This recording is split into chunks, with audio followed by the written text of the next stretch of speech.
Election commission ने जनवरी 2024 के आखिरी हफ्ते में आम इंतखाबात करवाने का ऐलान कर दिया। इलेक्शन कमीशन की जानिब से जारी एलामिये में कहा गया है कि हल्का बंदियों के काम का जायजा लेकर फैसला किया कि हल्का बंदियों की इब्तिदाई फहरिस्त 27 सितंबर को शाये कर दी जाएगी।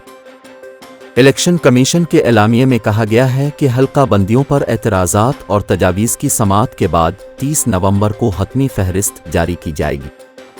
एलामिये के मुताबिक हतमी फहरिस्त के 4 दिन बाद जनवरी के आखिरी हफ्ते में आम इंतखाबात कराए जाएंगे। हतमी फहरिस्त के बाद 4 दिन का इलेक्शन प्रोग्राम होगा।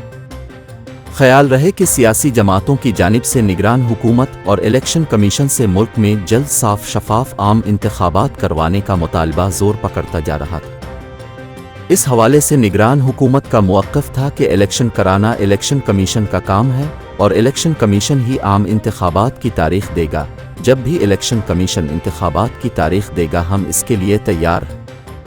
गुज़िश्ता रोज़ जारी होने वाली एशियाई तरक्याती बैंक की रिपोर्ट में भी कहा गया था कि रवां माली साल के दौरान इंतखाबात होने से पाकिस्तानी मईशत में बेहतरी का इम्कान है, जबकि 2 रोज़ कबल साबिक़ सेक्रेटरी इलेक्शन कमीशन और वज़ीर आला पंजाब के मुआविन खुसूसी बराए कानून कनौर दिलशाद ने भी एक बयान में कहा था इलेक्शन 15 से 25 जनवरी के दरमियान होने की तवक्को है, ताहम इलेक्शन की तारीख का ऐलान सिर्फ इलेक्शन कमीशन को ही करने का इख्तियार है। कोई इदारा इलेक्शन कमीशन पर तारीख के लिए दबाव नहीं डाल सकता।